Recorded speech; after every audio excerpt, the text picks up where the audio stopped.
අයිබෝවන් ලස්සන වාසනාවන්ත ඉරිදා උදෑසනක් ප්‍රාර්ථනා කරනවා අද ඉරිදා අයිබෝවන් තුළින් ශ්‍රී ලංකාව ජයගැනීමෙන් සිටිනවා සියලු අභියෝග ලෝකයේ අභියෝග ජයගැනීමෙන් සිටිනවා ඔබ අභියෝග ජයගැනීමෙන් සිටිනවා මේ උදෑසන. එහෙයින් ඔබේ ජීවිතයේ තියෙන සෑම අභියෝගයක්ම ජයගන්න ආශිර්වාදමත් ඉරිදා උදෑසනක් ඔබ සියලු දෙනාට ප්‍රාර්ථනා කරනවා ජාතික රූපවාහිනිය ඔස්සේ. ඉතින් අභියෝග ජයගැනීම නිසා තමයි අපි ජීවිතේ මේ තරම් දුර ඇවිල්ලා ඉන්නේ. රටක් විදියට, ජාතියක් විදියට, ලෝකයක් විදියට සමස්ත මානව වර්ගයා සිය අභියෝග ජයගැනීමේ ප්‍රතිඵලයක් විදියට අද අපි ඉන්න ස්ථානයේ සිටිනවා. එහිදී තියෙන සියලු බාධක කම්කටොළු සියල්ල අභිබවා යෑමේ හැකියාවක් මිනිසා තුළ තියෙනවා. එය ප්‍රාදේශීය වෙන්න පුළුවන්, එය ජාතිකත්ව වශයෙන් වෙන්න පුළුවනි. එහෙම නැත්නම් එය සමස්ත මානවවාදය නැත්නම් සමස්ත මානවයා මුල් කරගත්ත කාරණයක් විය හැකියි. කෙසේ වෙතත් අපිට සියල්ල ජයගත හැකි කියන අදහස ඇතිව, තේමාව ඇතිව එවැනි හැඟුම්බර නැත්නම් එවැනි හැඟීමක් ඇතිව අද උදෑසන අපි ඉරිදා අයිබෝවන් මෙසේ ආරම්භ කරන්න සූදානම් වෙනවා. නැවත වතාවක් ඔබ සැමට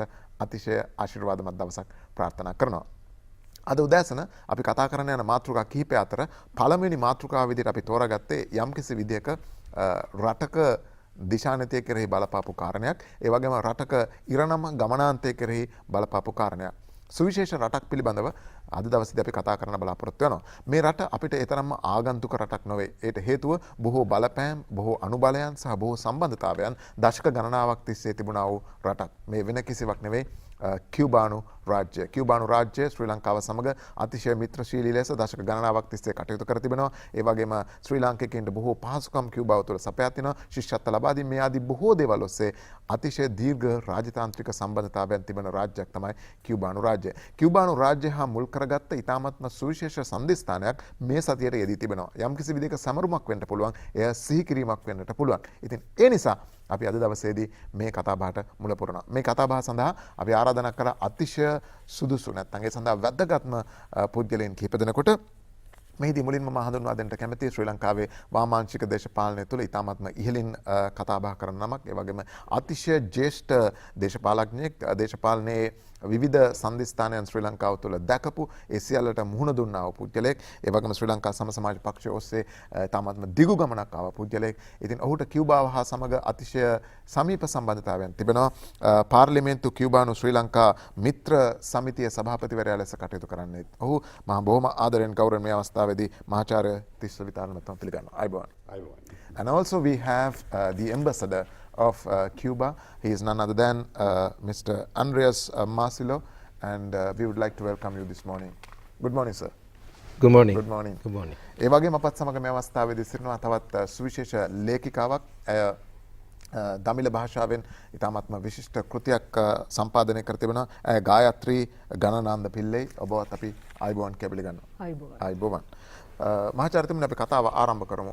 අද දවස මේ සතිය කියුබාවට, කියුබානු විප්ලවයට සහ කියුබාව තුළ සිදුනා වූ මහත් ඉරණම් වෙනස් වීමට බලපන්නා වූ සතියක්. ඔව්. කියන්නේ අද දින 1953 ජූලි 26 වෙනිදා මේ තමයි කියුබානු නිදහස් සටන ආරම්භ වුණේ ෆිඩෙල් කාස්ට්‍රෝගේ නායකත්වයෙන්. එදා මේ ෆිඩෙල් කාස්ට්‍රෝ සමග තරුණ 137 දෙනෙක් තීන්දුව කළා ඒ ක්‍රූර මේ අධිපති පාලනය, බැටිස්ටාගේ පාලනය, ඇමරිකාවට ගැති පාලනය, ජනතාව පාගන පාලනය පරාජය කරමින් නිදහස් සටනක් ගෙන යා යුතුයි කියලා. ඒකට මුල් අවස්ථාව වුණේ 137 දෙනෙක් මේ සන්තියාගෝ ඩ කියුබා මේ හමුදා බැරක් එකක මොන්කාඩා බැරක් එකට විරුද්ධව පාරදීම හරහායි. ඒ අවස්ථාවෙන්ම තමයි ඒක පරාජය වුණාට ඒකට නායකත්වය දුන්න ෆිඩෙල් කාස්ට්‍රෝ මේ පැනලා ගිහිල්ලා මේ වනාන්තර ප්‍රදේශවල ඒ අය තව තරුණ අය පුහුණු කරගෙන එතනින් එහා මෙක්සිකෝ රටට ගිහිල්ලා එහි තවත් වර්ධනය වෙලා එතනින් ග්‍රැන්මා කියන ඓතිහාසික නැවේ තමයි කියුබාවට ඇවිල්ලා මේ ඒ සටන ආරම්භ කළේ. ඒ සටන එතනින් එහා වර්ධනය වෙලා තමයි 1959 අන්තිමේදී බැටිස්ටාගේ පාලනය ජනතාවගේ නැගිටීමක් හැටියට සම්පූර්ණයෙන්ම පරාජය කරමින් බැටිස්ටා ඒකාධිපතිතුමා පල ඇරලා කියුබාවේ නිදහස් ජනතා පාලනයක් ඇති වුණේ. ඒ පාලනය අද වෙනතුරු ශක්තිමත් වෙලා තියෙනවා.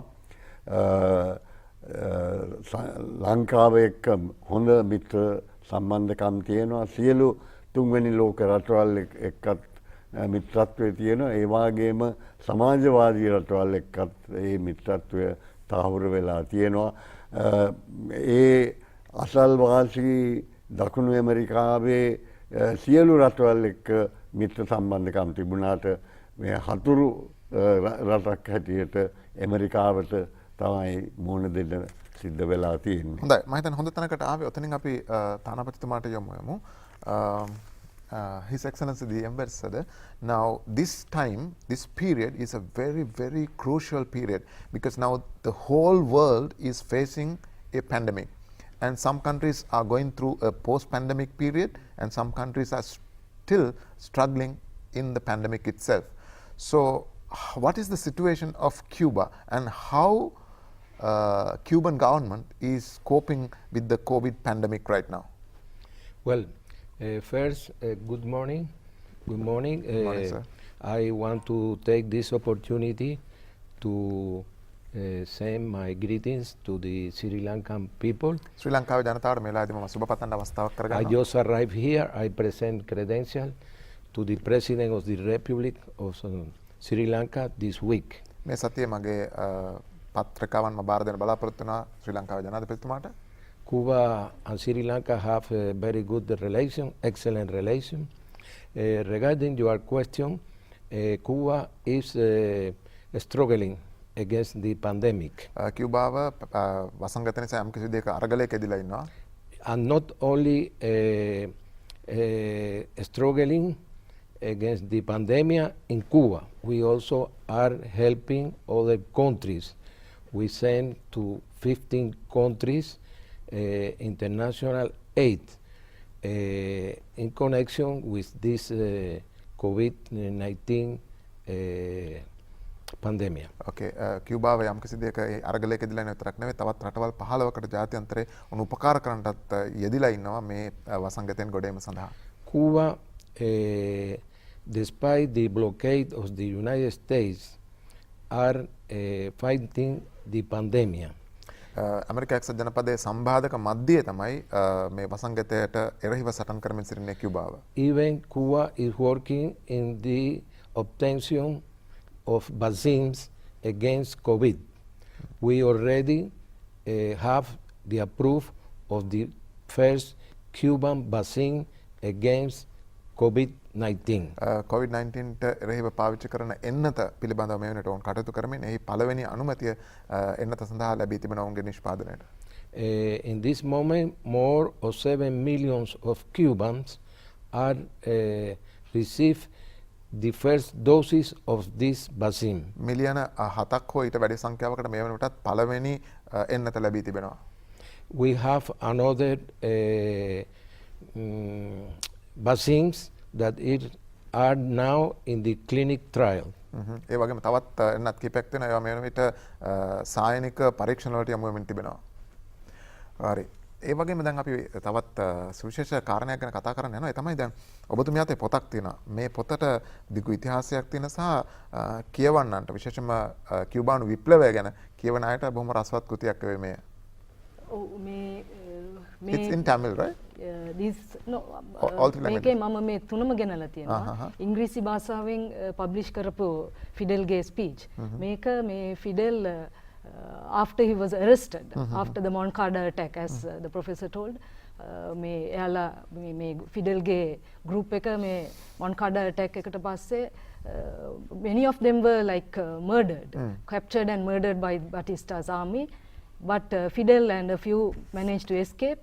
එයාලා පස්සේ එයාලව arrest කරලා එයාලව අත්අඩංගුවට අරගෙන පස්සේ මේ ලොකු මේ එයාලව ප්‍රිසන් එකේ දාලා තිබ්බා මාස කිහිපයක්. පස්සේ කොහොම හරි මේ ජනතාවගේ මේ ඉල්ලීම සිට එයාලට ට්‍රයල් එකක් දුන්නා. ඒ ට්‍රයල් එකේ at the trial that was held in October 1953, Fidel being a lawyer, එයා මේ නීතිඥයෙක්, එයා වෙනුවෙන්ම as an accused as well as he had to speak for himself. So in his defense he spoke of the reasons, හේතු. එයා මෙහෙම මේ armed struggle එකක් ගෙනියන්න හේතු කිව්වා. ඒක ඒ ට්‍රයල් එකේ එයාලගේ මේ revolutionary program කොහොමද මේ රට දියුණු කරන්නේ, කොහොමද මේ බටිස්ටාගේ මේ පාලනයෙන් එයාලගේ dictatorship එකෙන් මේ රට මේ safeguard කරන්නේ, කොහොමද එකෙන් එළියට එන්නේ කියන මේ සටන, and also their revolutionary program ඔක්කොම ගැන එයා කතා කරා. And also he justified මේ armed struggle එක සාධාරණ ඒකට මේ reasons කියලා හුඟක් දේවල් ගැන එයා කතා කරා. දැන් ඒ පරිවර්තන වෙලා තියෙනවානේ. ඔව් මේක මේ ඉංග්‍රීසි වලින් තියෙන්නේ. මේක සිංහල පරිවර්තන ජයතලක ඩි සිල්වා කරලා තියෙනවා. ඉතිහාසය මා නිදොස් කරાવી. And අපි අර කැමරාව දිහාට චුට්ටක් පෙන්නමුද පොත් නැත්තම් මේක ලයිබ්‍රරීස් වල ඇති. හරි. අපේ මේ youth කියවන්න මේ හුඟක්ම මේ වටිනා පොතක් මේක.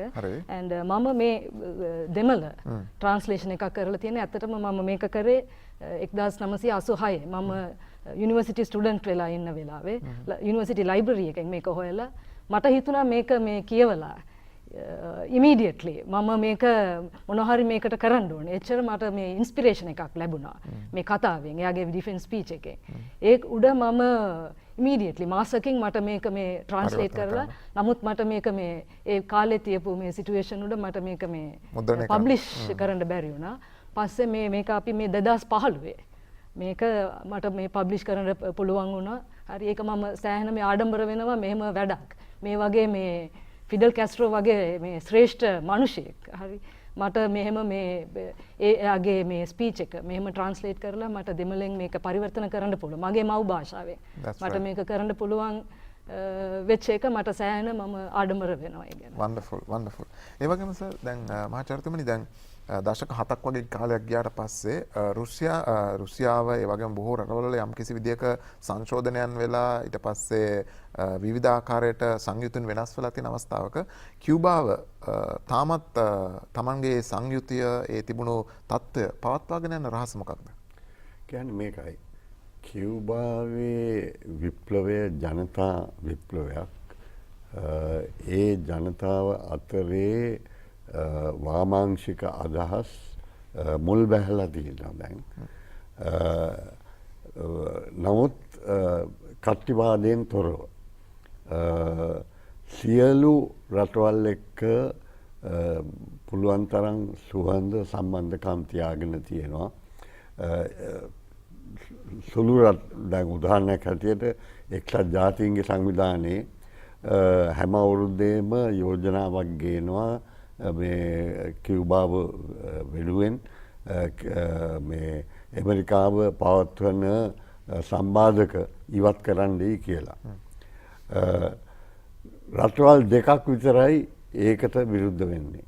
අනිත් සියලු රටවල් ඒකට පක්ෂපාතව ඡන්දය පාවිච්චි කරනවා.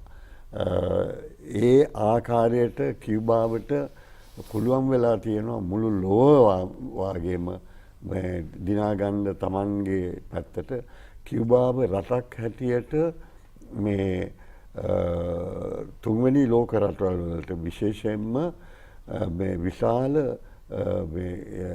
සමාජවාදී රටක් හැටියට ජාත්‍යන්තර සමාජවාදී කර්තව්‍යයක් හැටියට වෛද්‍යවරුන් සෞඛ්‍ය සේවිකාවන් පිට කරලා වැඩ පිළිවෙලක් තියෙනවා. ඒක ස්ටීව් රීව්ස්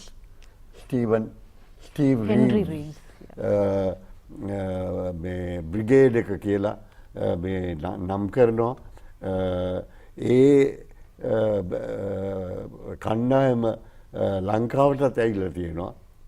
උදාහරණයක් හැටියට ලංකාවේ යුද්ධ තියෙන කාලවල මේ සමහර අපේ වෛද්‍යවරුන් එහෙම මැලි වුණා ගිහිල්ලා මේ යුද්ධයට මේ පවත්වගෙන තිබුණු පළාත්වල සේවය කරන්න. නමුත් කියුබාවේ වෛද්‍යවරුන් ඇවිල්ලා ඒ හිස්තැන පිරෙව්වා. ඉතින් ඒ වාගේ අප රටවල් වලට මේ නිතරම මේ සහාය දෙනවා. දැන් උදාහරණයක් ඇටියට මේ COVID-19 වසංගතය සම්බන්ධව වුණත් කියුබාවේ කණ්ඩායම් මේ ගිහිල්ලා වෙන රටවල් වලට දැන් උදාහරණයක් හැටියට ඉතාලියාවේ මේ COVID-19 මේ පටන් ගන්නකොට මේ කියුබානු සෞඛ්‍ය සේවිකාවන් ගිහිල්ලා මේ සහාය දුන්නා. දැන් අර මම කිව්වා වගේ එන්නතක් නිෂ්පාදනය කිරීමටත් කියුබාව සාර්ථක එන්නතක් දැන් තමන්ගේ ජනතාවට ඒක නොමිලේ ලබා දෙනවා විතරක් නෙමෙයි කියුබාව ඉදිරිපත් වෙනවා අනිකුත් රටවල් වලට ලංකාව වගේ රටවල් වලට වුණත් ඒක ලබා දෙන්න. දැන් අපි මේකෙන් චුට්ටක් එහා පැත්තට යමු විශේෂයෙන්ම තානාපතිතුමත් මෙතන එන නිසා විදේශ ප්‍රතිපත්තීන් විදිහට නැත්නම් විදේශ ප්‍රතිපත්තිය කොයි විදිහටද කියුබානු රජය මේ අවස්ථාවේදී ක්‍රියාත්මක කරන්නේ ලෝකයේත් එක්ක බොහොම මිත්‍රශීලී සම්බන්ධතාවයක් පවත්වාගෙන යන්න කියන එක අපි සාකච්ඡා කරන්න හිතුවා. His Excellency the Ambassador, now when it comes to the foreign policy, different countries have different attitudes.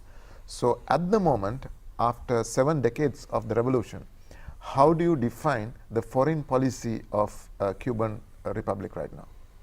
Well, the Cuban policy is independent policy.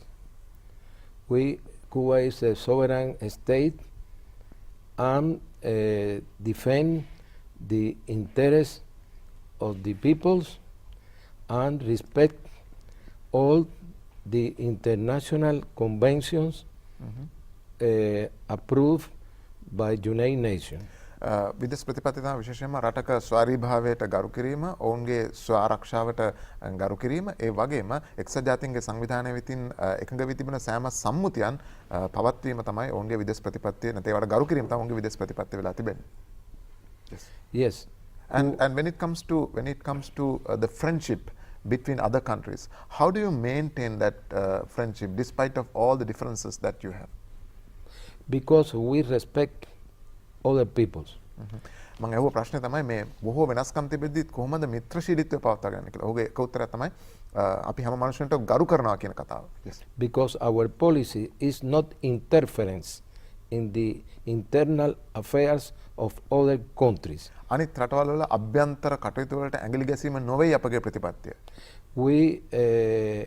We can say that the Cuban Revolution exists because the international solidarity. අපි මේ කියුබානු විප්ලවය පැවතුනේ මේ ජාත්‍යන්තර ස්වෛරීභාවය කියන දේ නිසා තමයි මෙච්චර කාලයක් පැවතිලා තිබෙන්නේ කියලා. We have a relation with almost all the countries around the world. ලෝකෙ වටේ හැම රටක් එක්කම වගේ අපගේ සම්බන්ධතාවයන් තිබෙනවා.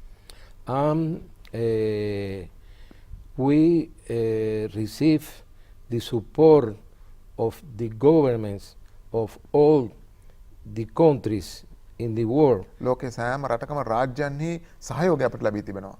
Except only 2. රටවල් දෙකක් හැරුණකොට that never accept the Cuban resolution against the blockade of the United States of American ඇමරිකාව පදවා තිබෙන සම්බාධකවලට එරෙහිව ගෙනෙන්නා වූ යෝජනාවට එකඟ නොවුණු රටවල් දෙකක් පමණයි තිබෙන්නේ. These countries are United States and Israel. ඇමරිකාව සුදානබද තමයි ඊශ්‍රායලයයි. The rest of the countries support Cuba in its struggle against this injustice. මේ අසාධාරණයට විරුද්ධව කියුබාවේ අරගලයට අනිත් ලෝකයේ සෑම රටක්ම සහයෝගය දක්වා තිබෙනවා. Thank you. ඒ වගේම දැන් මේ සාහිත්‍ය ඔස්සේ ලිඛිත සාහිත්‍ය ඔස්සේ මේ ලිටරචර් එක සමාජගත කරන්න ලංකාවේ ප්‍රමාණවත් පරිසරයක් තියෙනවා කියලා හිතනවාද? මොකද අපි කුඩා කාලේ අපි කියුබානු විප්ලවය, රුසියානු විප්ලවය මේ වගේ විප්ලවීය කතා කියවන්න හරි ආසාවෙන් හිටියා. මොකද අපි 90 ගණන් වල පාසල් ගිය පිරිසක් නිසා. හැබැයි දැන් 2015 2020 වෙලා ඉන්නවා. අද වර්තමානයේ තරුණයාට හෝ තරුණියට මේ විප්ලවීය කතා කීමේ ආකර්ෂණයක් ආසාවක් තියෙනවද? එහෙම ප්‍රශ්නයක් ඇත්තටම තියෙනවා. මේ කාලේ ළමයි වැඩියෙන් පොත් කියවන්නේ මේ වගේ සමහර වෙලාවට විප්ලව ගැන එයාලට එහෙම දැනුමක් නැහැ.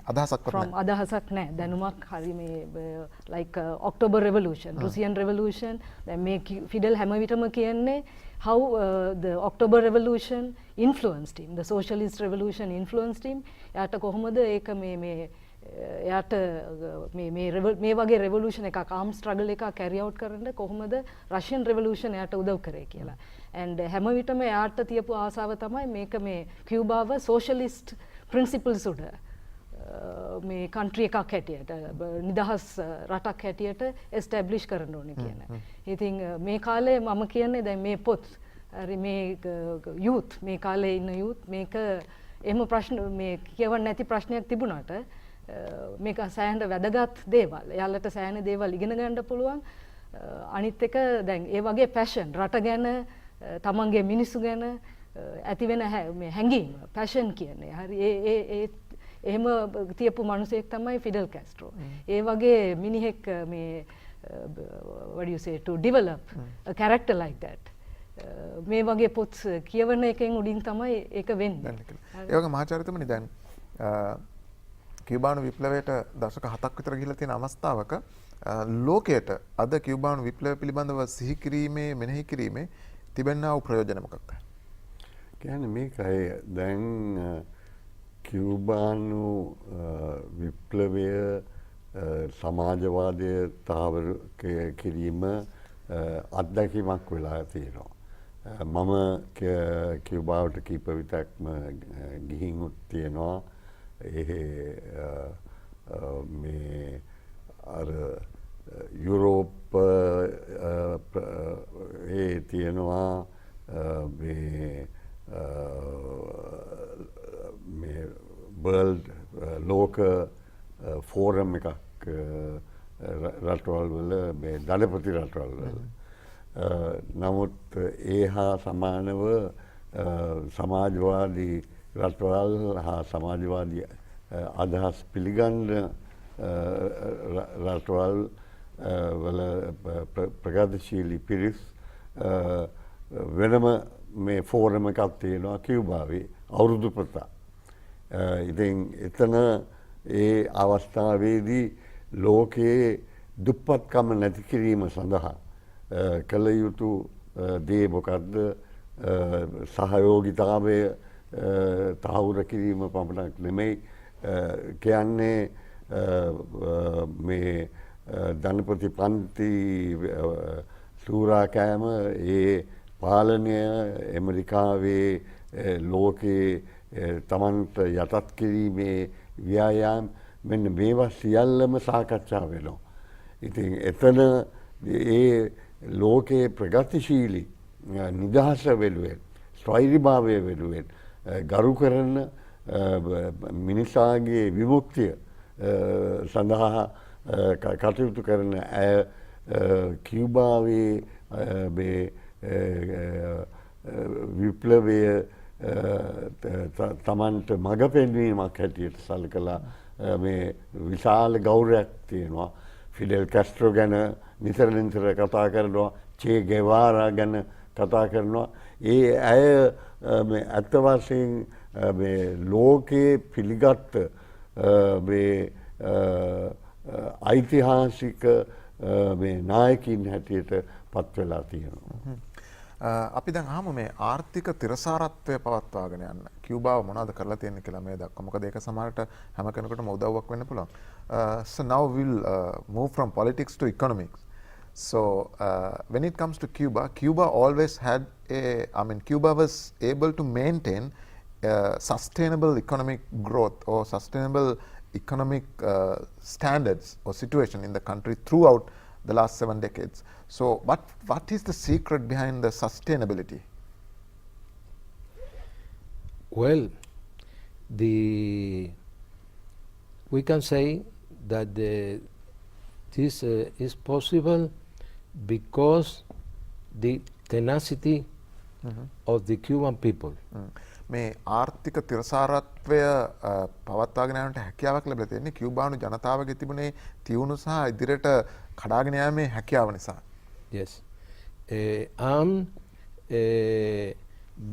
because the leadership of the country carry out many programs to develop the economy.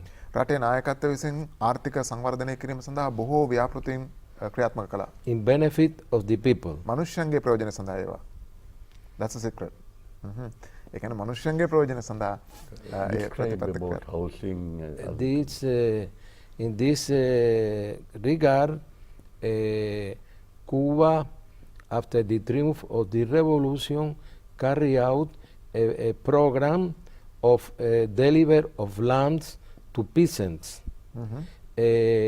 free education, free health. Also, we carry out a big program, a housing program. ඒ කියන්නේ විප්ලවයෙන් පස්සේ නිදහස් සෞඛ්‍ය, නිදහස් අධ්‍යාපනය සහ නිදහස් නිවාස ව්‍යාපෘතීන් ඔවුන් ක්‍රියාත්මක කළා. ඒක එක හේතුවක් එක සාර්ථකත්වයට. Yes. Right. Thank you very much. අපි කියුබාව ගැන බොහෝ දේවල් දවසේදී ඉගෙන ගන්නවා සහ අහන්න ලැබෙනවා.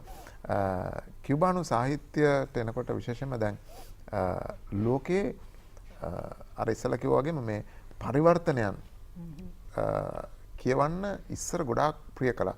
හැබැයි දැන් පරිවර්තනයන් කරන ඕන තරම් පහසුකම් තියෙනවා, නිදහස තියෙනවා සහ භාෂා ඥානය ඉතාමත් ඉහළ ගිල තියෙනවා. හැබැයි ඒත් පරිවර්තන කෘතීන් වලට මේ කියුබාව කතාව පැත්තකින් තිබ්බත් පරිවර්තන කෘතීන් වලට පෙළඹීමේ යම්කිසි අඩුවක් තියෙනවා කියලා මට හිතෙනවා.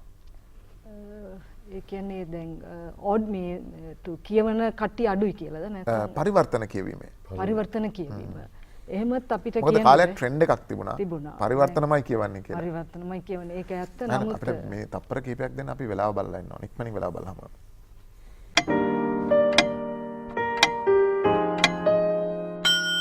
commercial credit රන් ණය ජීවිතයයි රත්තරන්. නමුත් දැන් අපේ රටේ මේ සෑහෙන පරිවර්තන කරලා තියෙනවා. දැන් චේ ගුවරාගේ බොලිවියන් ඩයරි ඒක පරිවර්තන කරලා තියෙනවා. නමුත් මට හිතන විදියට දැන් මේ බුක් ෆෙයා අපි මේ බුක් ෆෙයා එහෙම මම ගෙහින් තියෙනවා. එහෙ සෑහෙන ඉල්ලීම් තියෙනවා මේ at least මේ අවුරුදු 2-3කට කලින් හරි. එහෙම මේ මිනිස්සු ඇවිල්ලා හොයනවා. චේ ගුවරාගේ පොත් නැත්නම් ෆිඩෙල්ගේ පොත් සෑහෙන ඉල්ලීම් තියෙන්නේ චේ ගුවරාගේ. එයාගේ පර්සනැලිටි එයා හරි ඇට්‍රැක්ටිව් ෆිගර් එකක්. So සෑහෙන කට්ටිය ඇවිල්ලා මේ ඉල්ලනවා අපිට මේ බොලිවියන් ඩයරි නැද්ද? චේ ගුවරාගේ මොටර්සයිකල් ඩයරිස් කියලා තියෙනවා. ඒ වගේ පොත්වලට මම නම් කියන්නේ එහෙම මේ පරිවර්තන සමහර වෙලාවට මේ ෆික්ෂන් පැත්ත මම කොහොමද දන්නේ. නමුත් මෙහෙම පොලිටිකල් තවම මේ young people like university students හරි හුඟක් කට්ටිය මේවා මේ වගේ පොත් හොයාගෙනම එනවා. දැන් මාක්ස් එන්ගල්ස් දැන් යාළගේ පොත්වලට සෑහෙන ඩිමාන්ඩ් තියෙනවා. සමහර කට්ටිය ඇවිල්ලා ඒකමයි ඕනේ. අර ෆස්ට් එඩිෂන් ඉඳලා හරි ඔය Das Kapital. ඒවත් මේ හොයනවා තමයි. හරි ඉතින් මම හිතන්නේ එහෙම පොඩි මට්ටමකින් තියෙනවා ඇති. නමුත් තාම මේ යූත් ඒ වගේ නොලෙජ් ඒ වගේ සෝෂලිස්ට් අයිඩියාස් වලට හුඟක් මේ ආසාවෙන් මේ එක්ස්පෙක්ටේෂන්ස් උත් එක්ක ඉන්නවා. පොඩ්ඩක් අපි කතාව වෙන පැත්තට ගියොත් එහෙනම් මහාචාර්යතුමනි ලංකාව වගේ රටකට මේ වගේ අත්දැකීමක යම් යම් සෙවණලි තිබෙනවා ඉතිහාසය පුරා. යම් සෙවණලි, ඒ කියන්නේ විප්ලවීය අවස්ථාවල සෙවණලි තියෙනවා. ඒ සියල්ල වියකී ගියේ නැත්නම් ඒ සියල්ල යටපත් වුණු වාතාවරණයක අපේ රට වගේ රටක ඔබ දශක ගණනාවක් දේශපාලන අත්දැකීම් තියෙන කෙනෙක් විදිහට දිශානතිය තීරණය වෙන්නේ මොන වගේ දේශපාලන පරිසරයක් තුළද? මේ කියන්නේ අපේ රටේ 1931 සර්වධන ඡන්ද බලය බ්‍රිතාන්‍ය පාලන කාලයේ වුණත් ලැබුණා. ඒකෙන් රට තුල මේ පාර්ලිමේන්තු ප්‍රජාතන්ත්‍රවාදය මුල් බැහැවුණා. 1935 උදාහරණයක් හැටියට ලංකා සමසමාජ පක්ෂය මම අයිති පක්ෂය බිහි වෙලා සමාජවාදී අදහස් පදනම් කරගෙන මාක්ස්වාදී අදහස් මුල් කරගෙන ජනතාවගේ විමුක්තිය සඳහා මේ සටනක් ආරම්භ කරා. ඒ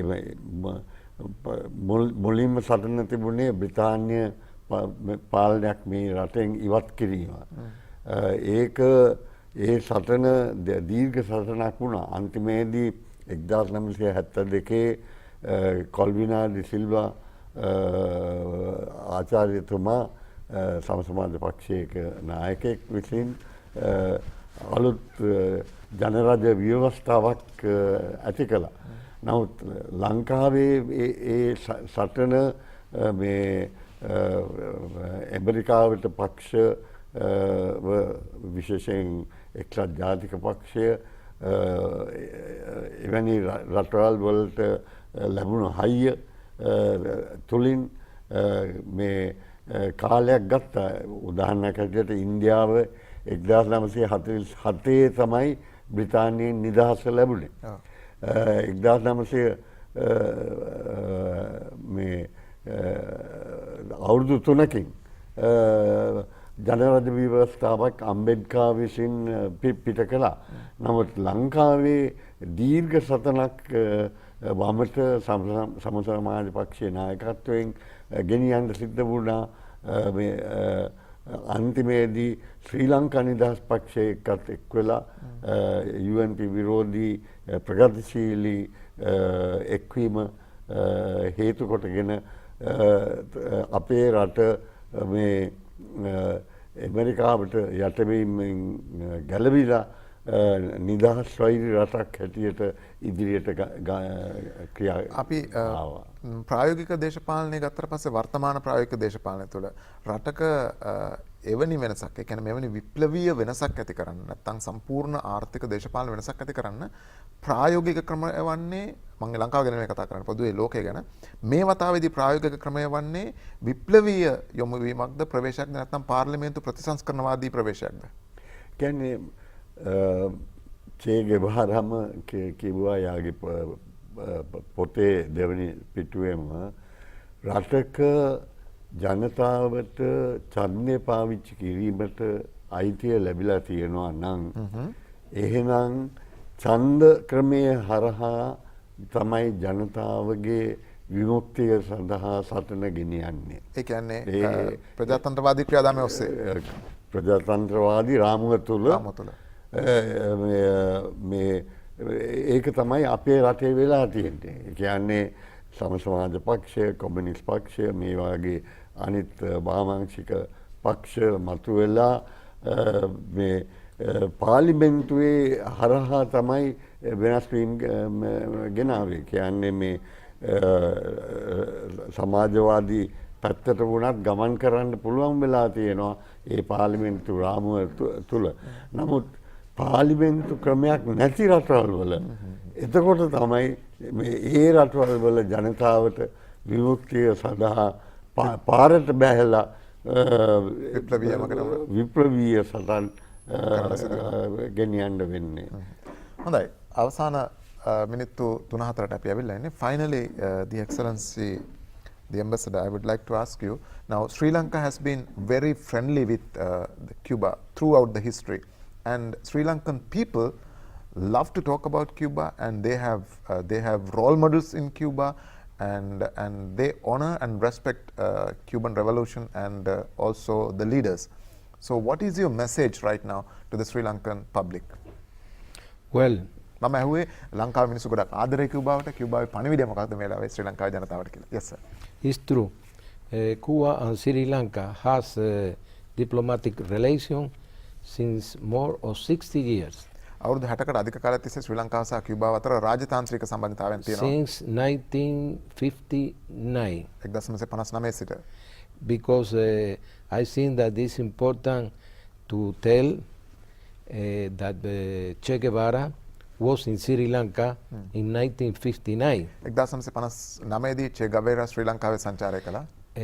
Just after the triumph of the revolution. විප්ලවය ඉවරුණු විගස වගේ.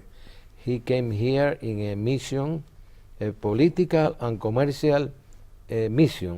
දේශපාලන සහ වාණිජමය මිෂන් එකක් වෙනුවෙන් ඔහු තමයි ලංකාවට. Because one of the aims of the objectives of the revolution was to have trade with all the countries in the world.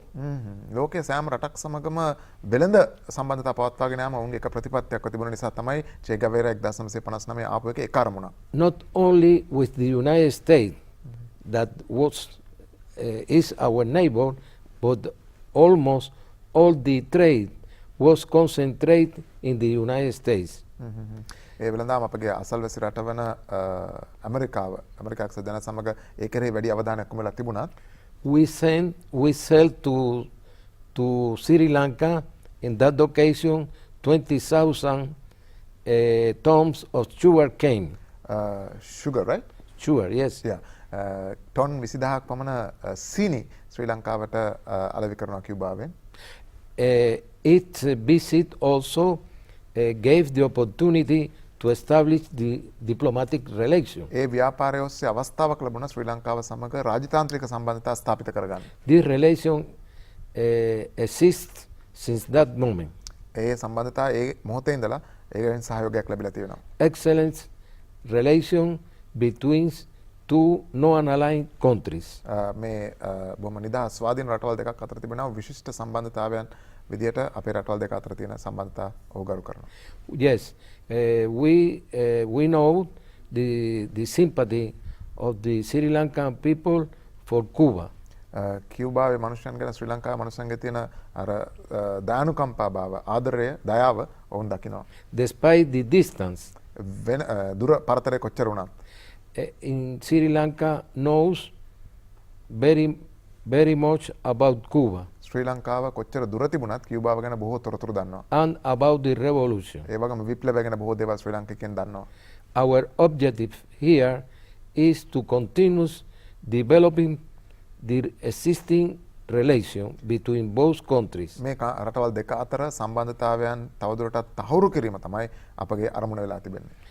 Increase more this relation, the cooperation and the friendship.